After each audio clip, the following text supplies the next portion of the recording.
Olá pessoal, estamos de volta para o quarto bloco da nossa aula de noções propedêuticas do direito do trabalho. No primeiro bloco, nós trabalhamos a questão do conceito do direito do trabalho, denominação, características, divisão, natureza e as funções. No segundo bloco, nós trabalhamos a questão da autonomia e os fundamentos e formação histórica do direito do trabalho, notadamente no mundo. No terceiro bloco, nós verificamos a questão da aplicação da evolução do direito do trabalho no Brasil e começamos a parte dos princípios do direito do trabalho, fazendo uma revisão conceitual de princípios, pensando nas suas funções e fazendo a distinção entre princípios e regras, para começar a falar sobre os princípios constitucionais aplicáveis no âmbito das relações de trabalho. É sobre isso que eu retomo a nossa aula. Eu falei no bloco anterior sobre o princípio da unidade da Constituição, da concordância prática ou da harmonização, da força normativa da Constituição, da máxima efetividade, o princípio da eficiência, o princípio da interpretação efetiva, e o princípio da interpretação conforme a Constituição. E nesse ponto é preciso lembrar de alguns princípios que são muito importantes e sempre lembrados em toda a interpretação no direito do trabalho. O primeiro, sem sombra de dúvida, muitas vezes aqui já referenciado, é o princípio da dignidade da pessoa humana, da ideia da proteção à dignidade da pessoa humana, que é o mais importante princípio constitucional. Eu sempre repito dizendo que é um macro princípio constitucional do artigo 1º, inciso 3º. Mas ele deve ser interpretado sempre, pensando nos campos das relações de trabalho, né, num contraponto importantíssimo com o princípio da valorização do trabalho, que está no artigo 5º, no artigo 1º, inciso 4º, logo depois, né, e também no 170. Né.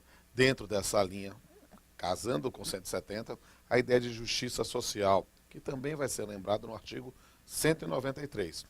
E trazendo como um contraponto importante, para não imaginar que seja uma conversa de um único lado, é preciso compreender sempre a noção da função social da propriedade, que é uma delimitação do exercício pleno da propriedade, propriamente pensando nessa linha trabalhista. E aí o artigo 5º, incisos 22 e 23 da Constituição são referências básicas, casado, obviamente, com o artigo 186. Esses são princípios constitucionais aplicáveis à área trabalhista e, sem sombra de dúvida, são fundamentos, são substrato que precisa ser lembrado sempre para falar desse tema. Mas agora, no campo da dogmática, nós vamos trabalhar com princípios clássicos do direito do trabalho em espécie. E aí eu vou mudar de câmera para poder ficar ainda mais dinâmico esse negócio. O primeiro princípio, o princípio básico do direito do trabalho, é o princípio da proteção. E, na verdade, ele é o mais importante princípio do direito do trabalho. Sem sombra de qualquer dúvida, somente faz sentido falar de direito do trabalho se for para proteger. A lógica é essa. Não faz sentido construir qualquer coisa no campo do direito do trabalho se não for calcado no princípio da proteção. O que há é que muitas vezes se manipula ideologicamente para dizer, ó, isso aqui é para proteger, ou não é para proteger só o empregado individualmente, mas sim o trabalho. E essa é uma questão que, sem sombra de dúvida, faz parte da nossa ordem do dia, da pauta dos processos legislativos em andamento e em todas as outras grandes discussões sobre o direito do trabalho. Mudei de câmera. Só que a ideia da proteção, ela precisa ser bem compreendida, né, em subprincípios, ou, como o Américo Pá Rodrigues gostava de usar, a expressão de regras de aplicação. Como é que se materializa o princípio da proteção no campo da concreção? Bem, o princípio da proteção é a base do direito do trabalho, ele vai ser aplicado com base numa outra regra, ou princípio, subprincípio, a da norma mais favorável. Para falar sobre a norma mais favorável, é preciso falar um pouquinho sobre o conceito e a extensão desse princípio. Por quê? Porque a ideia aqui é verificar que na possibilidade da aplicação de mais de uma norma para o caso concreto, o critério hermenêutico básico não vai ser anterioridade, superioridade, especialidade. Não, a ideia é pensar especificamente naquilo que for mais favorável ao empregado, como uma decorrência da ideia de proteção. E perceba que isso, de certa forma, está constitucionalizado. Quando nós verificamos lá no artigo 7º da Constituição, no caput, né, que eles falam lá que são direitos dos trabalhadores urbanos e rurais, além de outros que visem a melhoria da sua condição social. Ou seja, a parte final do artigo 7º caput já respalda constitucionalmente um princípio, um subprincípio, uma regra de aplicação da norma mais favorável. Só que, às vezes, as questões não são simplesmente aritméticas, né? Um é uma proteção 10, outro é proteção 50, como se fosse fatores de proteção solar de uma situação que você vai para a praia. Não, não é bem isso.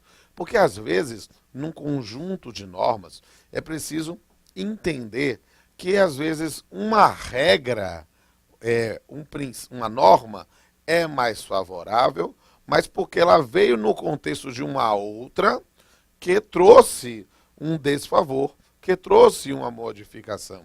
E aí, nós temos algumas teorias, né, sobre isso. Quando é que deve se fazer? Uma será a ideia da acumulação, ou seja, é literalmente aplicar só o que for mais favorável de uma ou de outra, como se eu pudesse pincelar as normas aplicáveis. A outra, numa expressão muito consagrada na doutrina, é a teoria do conglobamento. É verificar no conjunto das normas qual é a que é mais favorável ao empregado e aí aplicar essa, né? Perceba que há uma certa mitigação. A teoria da acumulação é pensar na proteção overpower, a proteção levada a grau extremo. Aqui é verificar um contexto, já que toda concessão, do ponto de vista da análise econômica do direito, vai estar sempre relacionado a algum tipo de concessão, algum tipo de situação em que eu tenho algo favorável, mas desfavorável.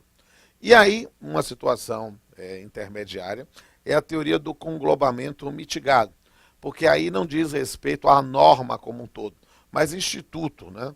Por instituto, um conglobamento orgânico, ou seja, nós vamos verificar na disciplina das horas extraordinárias, tal coisa, na disciplina do reajuste salarial, e aí verificaríamos a norma mais favorável. São aspectos para a interpretação no caso concreto, né?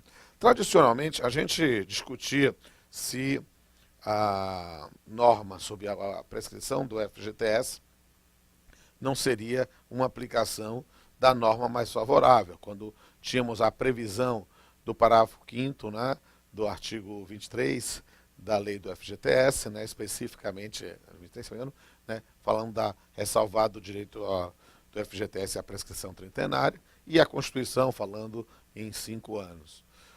Esse exemplo, infelizmente, não se encontra mais aplicável e eu lamento profundamente, com todas as minhas entranhas, a decisão do Supremo Tribunal Federal, que ainda que tenha dado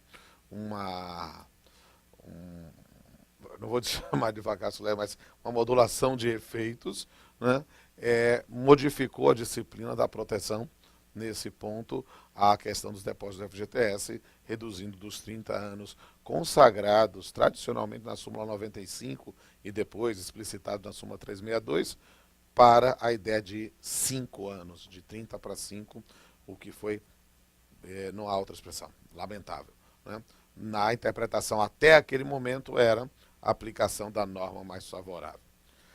Segunda subprincípio ou regra de aplicação do princípio da proteção é o subprincípio ou regra de aplicação da condição mais benéfica. Aqui também é preciso falar um pouco sobre o conceito e a extensão do princípio. Qual é a ideia básica do princípio da condição mais benéfica? Talvez uma regra da inalterabilidade contratual in pejus. Ou seja, é entender que o artigo 468 da CLT só vai admitir modificações, né, só vai admitir alterações no contrato de trabalho se forem, né, bilaterais e, mesmo sendo bilaterais, que não gerem prejuízo direto ou indireto ao empregado. E essa situação, né, essa regra de aplicação, esse princípio ou subprincípio da condição mais benéfica, como decorrência do princípio da proteção, é de ampla aplicação no campo trabalhista, né? Nós temos alguns exemplos de aplicação, e aí vale a pena você anotar aí, puxar ou dar uma pausa e puxar na internet, puxar no Google, né, na súmula 51, no inciso 1º, e na súmula 288, inciso 1º do TCT, também na orientação jurisprudencial 325 da SDI 1 do TST. Repetindo, eu vou ler. Súmula 55, inciso 1º, súmula 288, inciso 1º, e a orientação jurisprudencial 25 da SDI do TST. Vamos para a tela para eu ler para vocês. A súmula 51 do TST, no inciso 1º, fala: norma regulamentar vantagens e opção pelo novo regulamento. Artigo 468 da CLT. 1. As cláusulas regulamentares que revoguem ou alterem vantagens deferidas anteriormente só atingirão os trabalhadores admitidos após revogação ou alteração do regulamento. Aqui é uma questão muito interessante, perceba, porque você já tinha uma determinada condição que estaria inserida, incorporada ao seu contrato de trabalho. Nessa circunstância, você tendo havido uma alteração, né, de vantagens deferidas, isso só seria aplicável para quem foi contratado posteriormente. Para quem foi contratado anteriormente, não, porque teria incorporado. É a ideia da condição mais benéfica. Vamos voltar para a tela.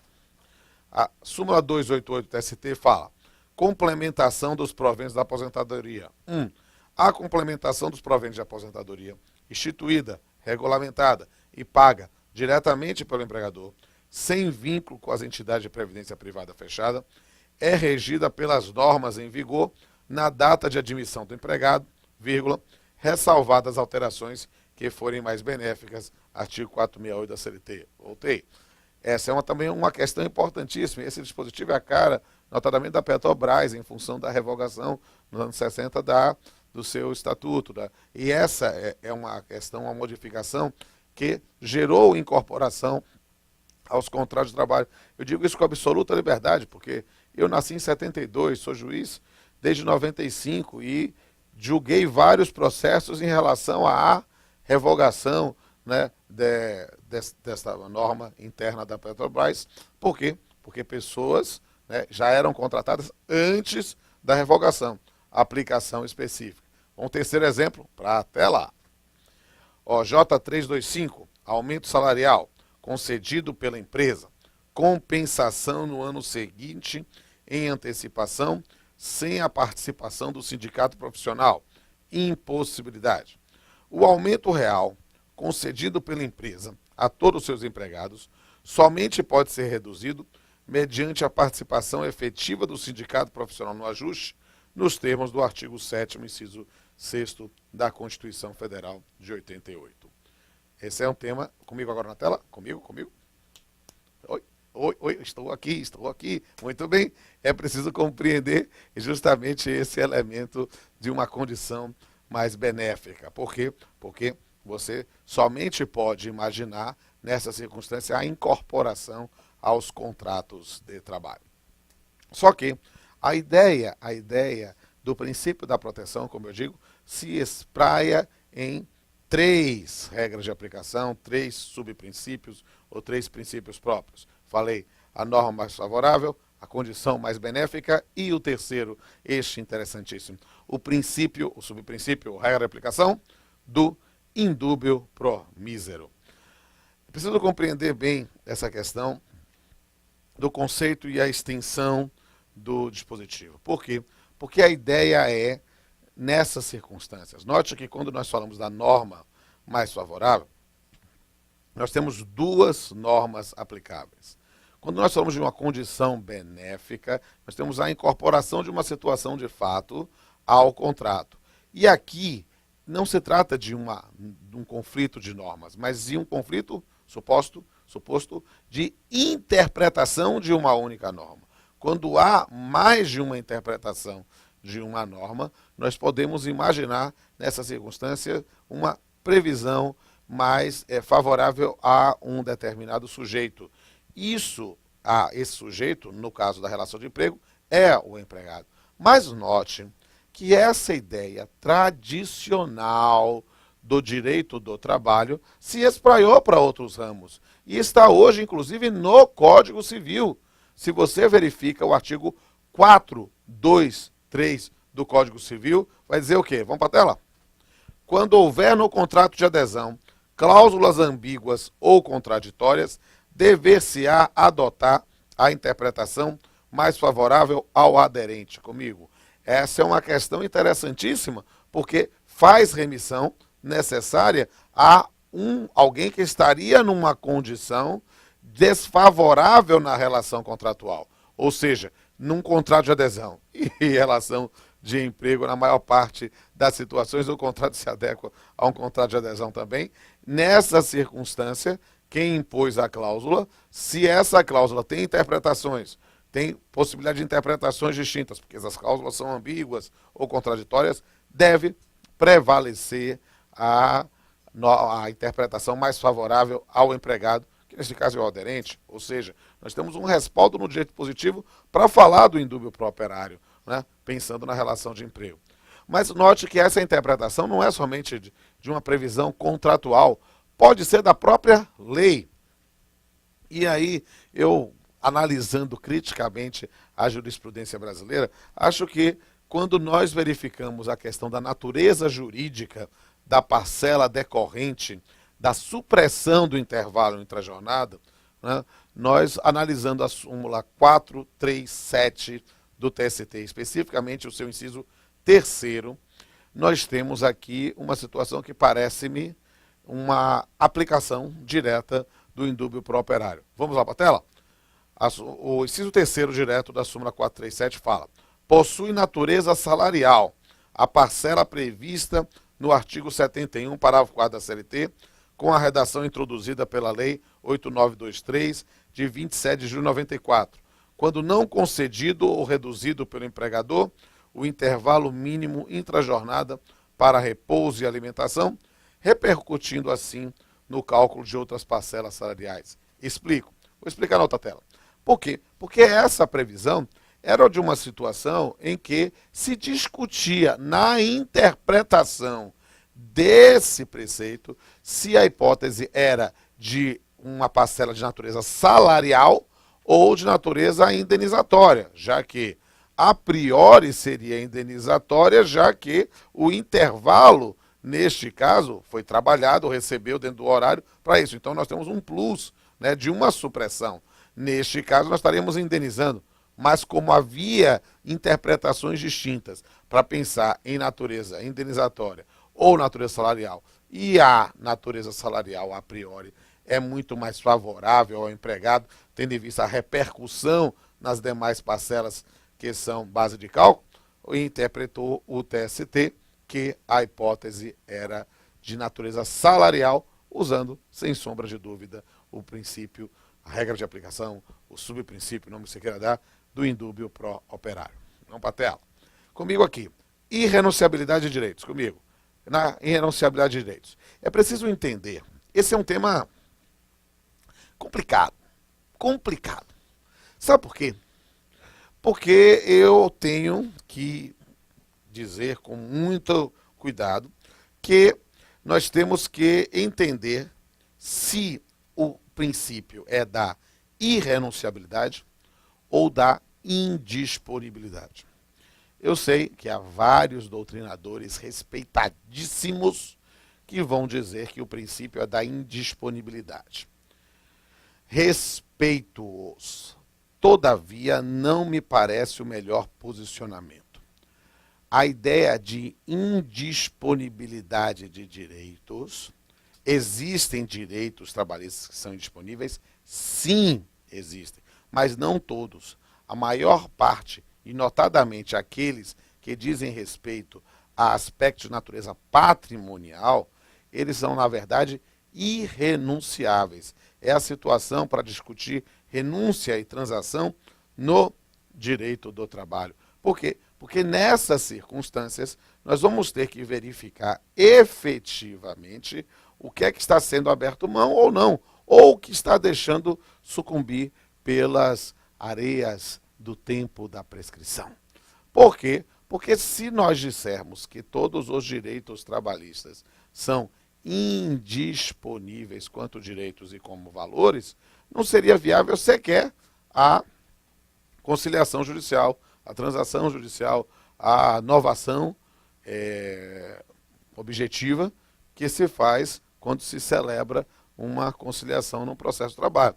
Então, talvez essa circunstância permita compreender melhor que a hipótese é de irrenunciabilidade, ou seja, eu não posso abrir mão previamente de um determinado direito. Eu posso, nesse ponto, transacioná-lo para que, quando eu percebo os valores e não o direito é irrenunciável.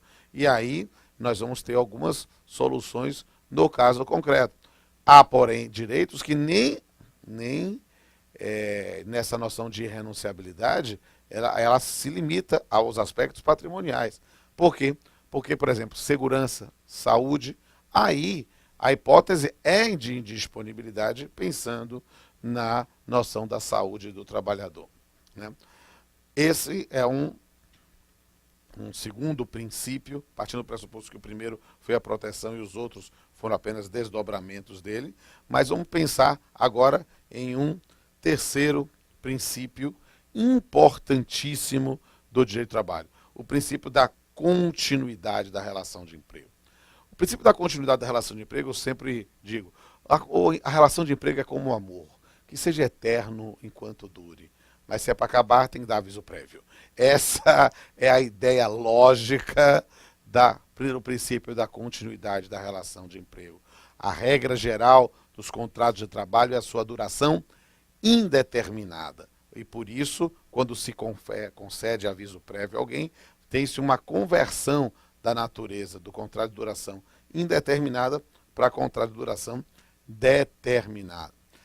Essa é uma regra importantíssima para compreender a base do nosso sistema. Isso faz, por exemplo, uma repercussão básica do princípio da continuidade, é que nossos contratos de duração determinada têm de ser sempre motivados